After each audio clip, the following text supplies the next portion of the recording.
Hello, I'm Scott Breton, and I'm here today with Nicola Verlato. He's an Italian artist and a friend.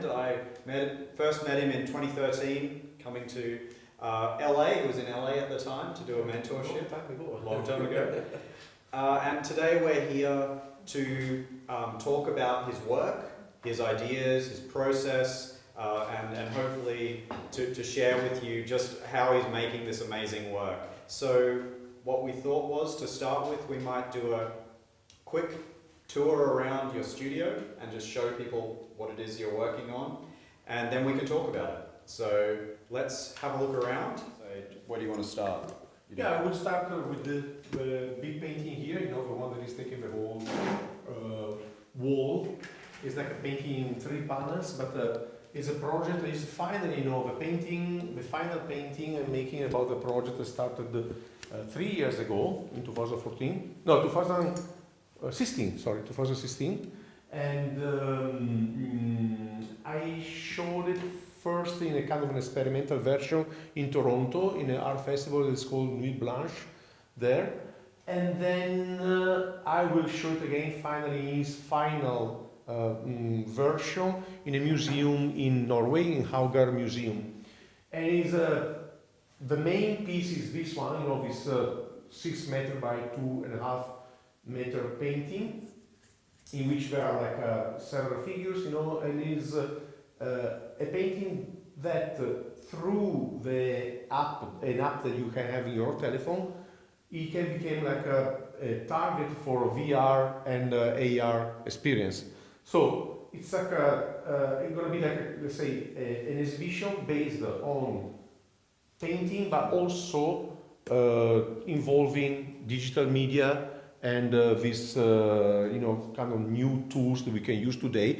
But the way in which I'm using it right now, I'm trying to use it, is to show how, the artistic experience, the painting and sculpture can bend the digital world toward the reality. It's like kind of the opposite process of what usually people do. They use the digital tools in order to get in another world. What I'm doing, I'm getting into that world and bring it back here through the painting our world. So the painting is like the membrane, the point of passage between 2 different realities, as it always was, in my opinion.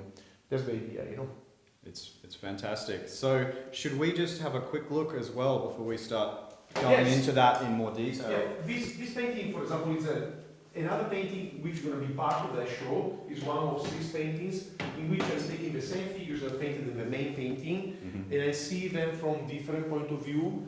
And then, also the meaning of this painting is about, the idea that the kind of zero level of modern art, of what painting can be, the complete abstraction, like paintings like Art Reinhardt or Robert Ryman, in which the painting is just completely black or completely white, in reality is not the end of the process.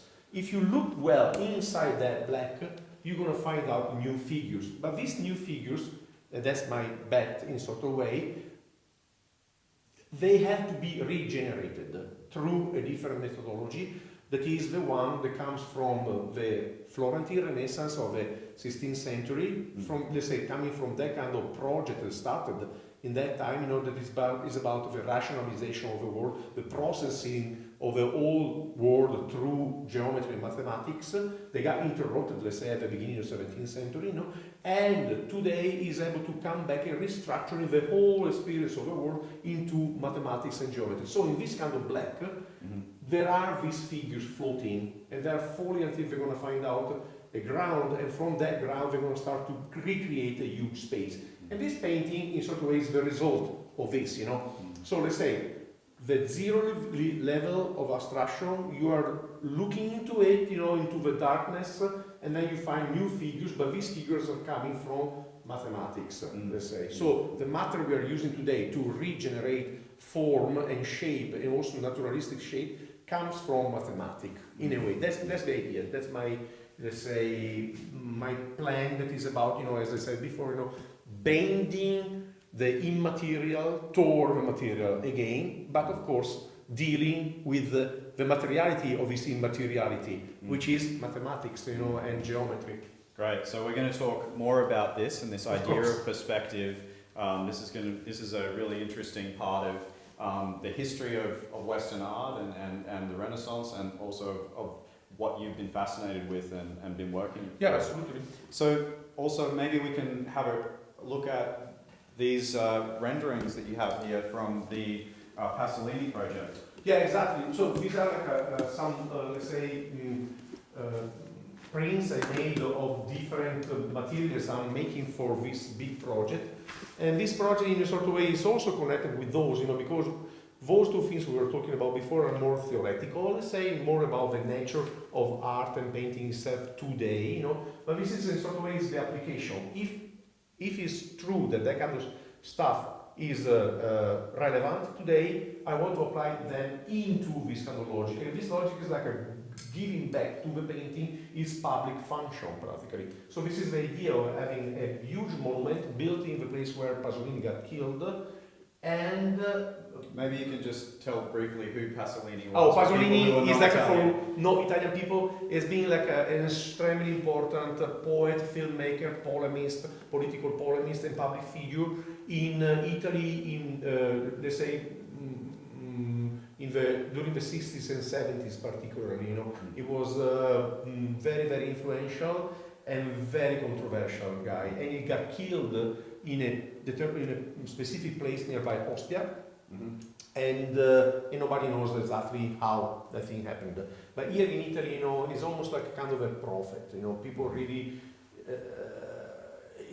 The more time is passing from when he got killed, the more he's becoming important and relevant.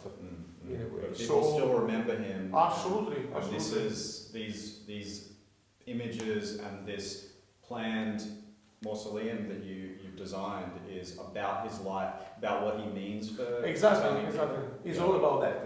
It's about not much about the person itself, Pasolini itself, but it's about the myth surrounding him. Yes. It's like more about a monument to Pasolini, but mostly to the affection that people have toward him, and also to how much his figure can be pivotal, I hope, to a cultural renewal of Italy today. I hope so. I think it can be intended in that way. So here, for example, you see like the architecture. I'm thinking about kind of a mausoleum. This is the main painting out of which the whole thing is coming from. And those are the paintings are supposed to be into the lunettes under the dome inside the building. There is a huge frieze, and then that figure is painted here became like a sculpture. Yes. So there are, it's like what in German they would call like the Gesamtkunstwerke, Right. But here is like but during the 19th century it was about music, Wagner, Fizeris. To me, it's more about it is all the polarity is about painting, sculpture, the visual arts. Yes. Right. So. And here's these two portraits are also from this project. Exactly. And they were part of a show that you had. Where was that? That was in Orlando. It was the first small show I made about this project was in Lissone, the Contemporary Museum in Lissone. Lissone is a small city nearby Milan, but they also have the Contemporary Museum. It's a nice one also. So those two little portraits are representing, Pasolini and Ezra Pound. Ezra Pound was this American poet, extremely controversial figure as well, But then all of a sudden, Pasolini, which was coming from the Communist Party, and Ezra, but in a very weird way, Pasolini, and Ezra Pound, which was supporting the Fascist Party in Italy, they met in Venice, where Pound was living, and Pasolini gave an interview to Pound. It is extremely interesting to see these people coming through from two opposite sides of the political spectrum, meeting in a little house in Venice and talking about poetry, which was the thing was unifying them for real. And also it was extremely inspiring for me to the fact that both were talking about their expectations about poetry, the betrayal society gave them because poetry is being marginalized completely as art in general, And so in sort of way you see how much these two figures were using history, trying to get back the power of art into society, and they both, made their own huge mistakes in sort of way. But the intention was about art, it wasn't about politics, you know. So art was the main thing for them, you know. Yes. So I was extremely fascinated by this interview. Very interesting. And these masks here, you have the one of Pasolini himself and Ezra Pound. Exactly. So this is a very interesting thing that you do with using sculpture and three-dimensional models of computer models, ZBrush, and other things as well. And then these can be things in their own right that are beautiful in their own right, but they can also be part of your process for making images. Yeah. Absolutely, no, because the point is this, you know, once you have started to approach a narrative, you know, in terms of visual, is either you make a collage, you know, you pick up the images you find in the internet and you try to put them together, you know, but then the collage shows your impotence, your incapacity to tell stories visually. So the only solution, in my opinion, is to build up models which then you can use as you want, you know, in order to tell your narratives, you know, because they all belong in one space. Exactly, they belong in one space, they're coherent with the space, with the light, etc., and you can do whatever you want with them, you know, which gives you a little bit kind of a power, you know, but it's also interesting because that's the only way, you know, to create images are powerful and coherent. Otherwise, you know, you're going to feel always this incapacity to put together the fragments of history, you know. Instead, in this way, and we can do it today with using traditional systems, you know, like sculptures in clay or digital.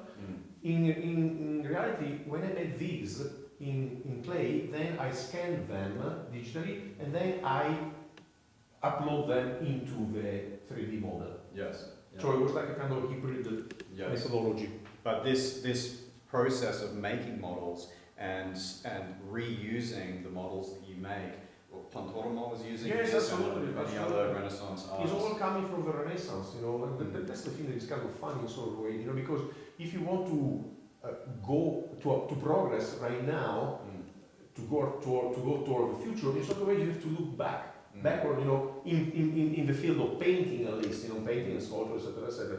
That's the paradox in some way. But when you are reading the lives of Vasari, about Pontormo, Tintoretto, about Michelangelo as well, almost everybody, Leonardo, they were all using these 3D models, you know. And why? Because they were creating an entire world out of which the painted image was the main one, but behind the painting there was all this world that's being created by them, you know. It's like a video game, you know, sort of way. Right. And here we've got a good example of some of your process as well. Oh this small painting. That's you were saying it's talking about slavery. Yes. No, because for example, this is like a moment. Usually I'm making sketches on paper, you know, several like hundreds of them, you know, to try to figure out the composition. Sometimes it's coming fast, sometimes it's taking a longer time. But in this case, you know, I was painting it directly, you know, on a little wooden panel, you know. And this is about, you know, slavery, because I was inspired by a painting that Géricault never painted, you know. He started to make a painting about slavery. I was thinking, okay, maybe I can make my own version about it, you know. And so I was thinking to make a scene which, you know, were like a group of people, as you know, just captured and being brought into a big boat through a little one, you know. And then there is this guy that is with a whip. Yeah, whipping them. Whipping, yeah. Yeah, whipping them. But I wanted him to be Rimbaud, you know, the French poet, because he ended up being working in the slave trade, you know, which is interesting, you know, because it shows you that the origin of modernity into poetry then is connected with the most horrible thing as possible, that is slavery, you know. So there is like several different. I would like to introduce several different levels into this story, but I don't know if I will ever do this painting, so we'll see. You know, at the moment it's just a sketch. Over here we have more sketches, renderings from three-dimensional models, and you're using different. It looks. Are you using Photoshop over the top of a pen drawing? Yes. So you're combining these things and exploring them. It's very much in the spirit of really the Italian Renaissance. So these drawings, that's what it really reminds me of, is that you're using your line to work in a very volumetric way. You're trying to feel out where things would be, and then it's nearly like you're thinking about a three-dimensional space and three-dimensional forms, and then having a sense of what the chiaroscuro would be laid on top of. Let's say this one is like the first step, let's say, and then after making many of these sketches, I'm going to the three-dimensional realm, let's say, that can be through plasticine, sculptures, which I don't do much anymore, but otherwise, immediately with the computer, so I start to set up all the scenes with the little maquette figures, and then I start to sculpt these figures, or sometimes I was also 3D scanning human beings, to introduce them into the painting, but still, there is a lot of work to do for sculpting after that, So anyway, after all this first stage of sketches, which is not just about, trying to represent your own idea, but it's also about activating ideas, So you're making sketches which I really don't know what's going on exactly here, for example, or even here. And then I start to see things into the lines. Maybe the next sketch will be more clear. If it's like this, or maybe the lines suggest something to you. Exactly. Yeah, in fact, the sketch is in a way to activate imagination. Yeah, there's sort of, I find it very, it's just sort of, it's interesting how drawing and sketching becomes this central part of this process. Absolutely, probably the most important. Yeah. It is very important. Of course, there's all of this craftsmanship and all of these technical issues and work that goes into making these very finished, amazing big paintings, but the core ideas are being explored. Yeah, absolutely. It's all about that, because the way to think visually is not like, it's not like you wake up in the morning and think, okay, I got this idea, okay, here it is. No, you are entering a sort of kind of cycle, in which you want to give shape to something that is your head, but at the same time that thing starts to give shape to what is your head as well. It's kind of a circular process. And then, that's why then the 3D is very important, because finally you are stepping out from that kind of circle and you start to looking from different point of view. But then you go back again in the two-dimensional, so there is always this kind of ping-pong, between the different levels. Between the two-dimensional design is playing on this membrane between the... Exactly. And then you have this three-dimensional space that's going back and... To me, it's extremely important, this part. In fact, one thing that I was surprised to see in many art schools, there was no attention at all about this preliminary. It's not even preliminary, it's like the central thing, because you have to go back to the sketch all the time, in a sort of way, And it's amazing how often I find that I look back to even after working on something for a long time, sometimes I look back to the sketch and think, wow, there's something in there that I've lost, and I needed to have that as a concretization of the original impulse and idea that tells me, hang on a second, I've lost something and I need to get back to that. In fact, that's why I have just few of them here on the wall. There should be like much more. In the other room there are even more, because as soon as you do the sketch, you don't really know if it's good, if it's not good, But then you start to see that it's start to grow with yourself, And so one day you think, what's going to be the next paint here? I don't know, I have no idea.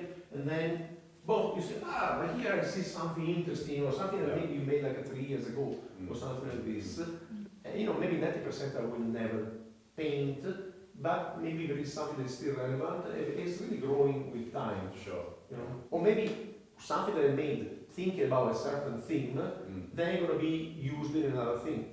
So for example, this one, now I'm going to use it in another painting with a completely different thing. Right. The motif, the visual motif. The elements I set up there, they're going to be like a turn in space, in a different kind of format, let's say, and also the meaning will be different. Sure. But there is the germ for the other one. A lot of things being connected up. Yeah. So, should we sit down and yes, a few things in more detail? I thought we could start today with this idea of what representational art can provide and why we would want to do it. The kind of ethic of what the artist is doing, the representational artist is doing.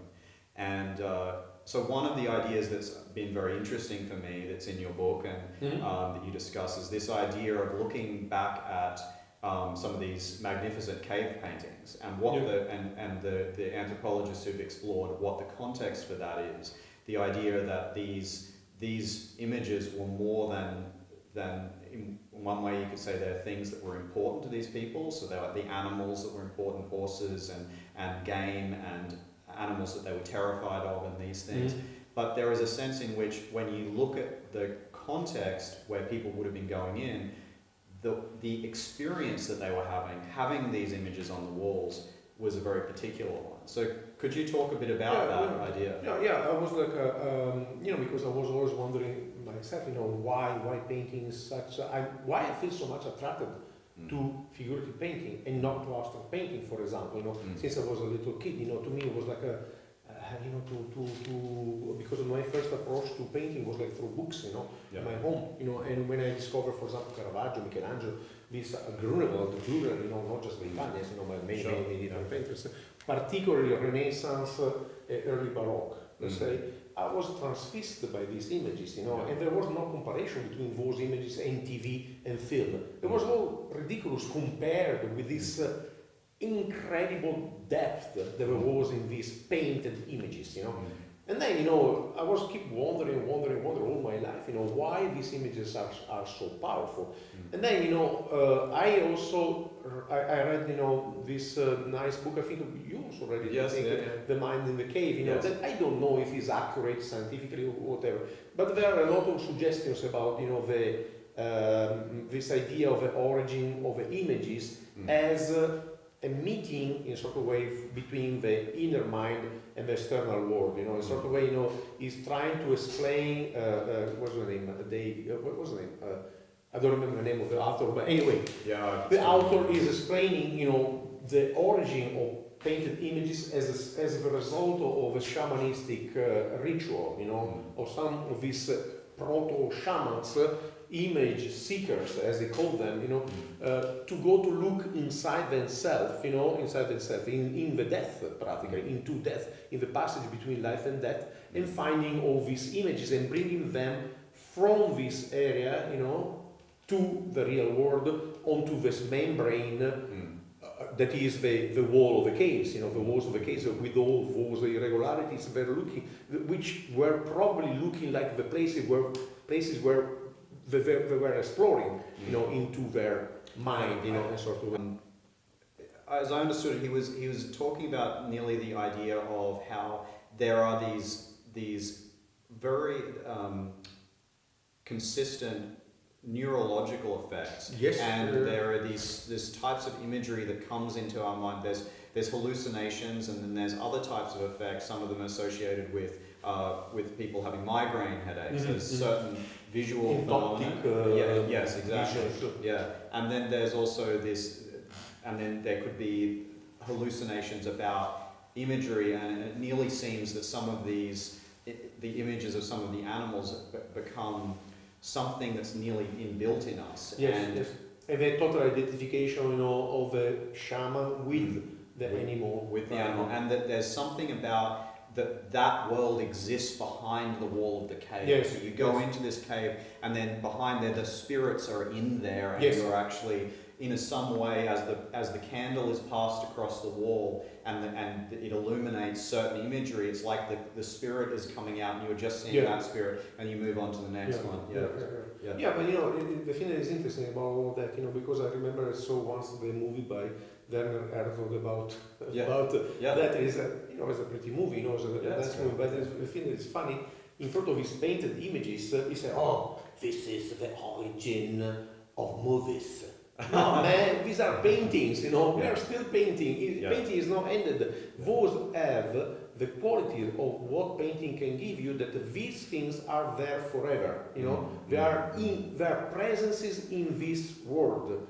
So the thing that is super powerful about painting is that there is this meeting between these two different realities, the one beyond the membrane, the one before the membrane. Yes. They are meeting there, because the painted image is coming toward us, and we are coming toward the image, and we are meeting on that membrane. So that's the power of the painting. And plus, those painted images are painted, so which is meaning that also neurologically, because now that is also another thing, there are all the discoveries have been made with the mirror neurons, all these kind of things, Yes. of a huge reactivity that the certain areas of the brain have toward each gesture that the painter makes to create an image, So those painted images, compared with movies or photography, they have as another level this reactivity, this neurological activity about each gesture that the painter made to make the painting. So Yes. those are like impressive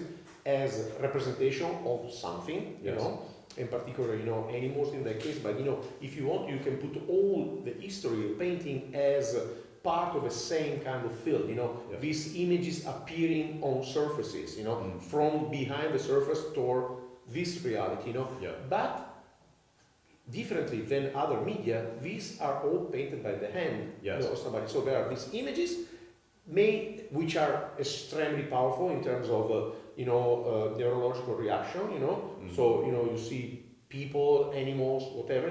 But then they are made by a huge series of traces left by the hand of somebody, which is also another body represented into the representation of the body. We feel the intention of the person. So if there is a magic, we can't escape from. Yeah. We can just create a culture against it to try to set up another logic, But the default state of humanity is to have this extreme sensibility for these kind of images, which are the painted images, Yes. And they started, like 20, 30,000 years ago, or maybe even more. Probably. Yeah. And it's interesting to me in your work. So your painting, your finished work, there's a lot of painters who really amplify the idea of the sort of gestural mark in its own right, and that's been done. It's not a new thing. It's obviously has been quite popular in modernism in all sorts of isms and abstract expressionism and impressionism and all of these, where the mark itself becomes very important. But it's an old idea, of course. So mark, the sort of an exquisitely made mark has been around a lot. But the type of painting that you're doing, even though when you are working, you're very particular about the direction that you use. You cross contour things, you use cross hatching to build up the form, you explore the form and everything. The volumes get sort of suggested and then manifested through this process of constantly feeling like you're going around a volume. And so that's very important in your process, and yet at the end you're not wanting to make that it comes through in a way in the figure, but it's not something that you're trying to push in its own right. Yes. Could you talk about that? Because absolutely no, because this is there are two aspects of this you're talking about. So first of all, I have one goal in my mind that is not to make a painting, but is to make a figure. Okay. The most powerful figure as possible. Yes. The most powerful as possible is made by paintings. There's no other media that can get to that point. Okay. So this is the first thing. The second thing, painting or sculpture, made by the human hand. Practically. Yes. So the second thing is this: once you're making with your hands, brush strokes or marks are unavoidable. They are there. There's no way you can escape from there. Even if you look at painting by Ingres or Jean Van Eyck, in which it looks like there's no scratches, there are so many more than a photography, or than a digital print, Yeah. So the human, let's say, gestures are present even in a Chuck Close painting, practically, So there's no way to avoid them. That's why I'm not interested to emphasize them, because the other thing is this: the emphasization of that is meaning taking away power from the figure. Since the figure is what I really want to do, I want to create these presences coming from another dimension into this dimension in which we are meeting, as I was talking about before. I don't want to emphasize painting because the brushstroke, because the brushstroke, otherwise they're going to constantly telling me, hey, it's not a figure, it's being painted, you know. So don't believe until the end, because this is not something supernatural, it's just a painting, you know. Okay. In fact, you know, the emphasization of the brushstroke, which started, let's say, it started mostly in Venice, let's say, but in a sort of pragmatic way, you know, during the 16th century by people from like Giorgione or Titian, let's say. They started to emphasize, you know, the brushstroke. But in my opinion, for them was just something pragmatic. The Venetians at that time were like to say, okay, it's enough, you know, I don't have to work more on this thing, you know, I can sell it for this money. Oh, I can work even less, I can even sell it, you know, like Titian for Charles V, you know. Right. So for example, in the end of it, also he was getting, you know, almost blind in the end of his life, so he wasn't even able to see. I don't know this story though with Charles V. Can you? No, because he was working for Charles V, you know. Okay. So he was working for the biggest power in Europe at that time, you know. But to me, the mentality of Titian was exactly that one, you know. I can push until I can, you know, in order to see if they're gonna still accept what I can this, get you away know. with. Yeah, exactly. Like a painting in 3 days, I can get the same kind of amount of money, you know, in 2 days maybe, or 1 day, you know. So I think he was thinking that way, you know, it was like a really businessman for real, you know. But then, you know, in my opinion, in Northern Europe, you know, after the Reformation, you know, in Holland, I think it was extremely important to show that the painting is just a painting, you know, because there was always this fear of idolatry, you know. So the figure induced always to a sort of idolatry in the, you know, in the perspective of monotheism in some way, you know. Monotheistic religions, they can either forbidding completely, you know, the making of images, or they can try to inhibit, to make it like a, you know, less powerful, and to make it less powerful, the figures, you know, because the problem are the figures, it's not the painting, you know. To make the figures less powerful, they enhanced a lot of the brushstroke, you know, like the work of Rembrandt or even Vermeer, you know.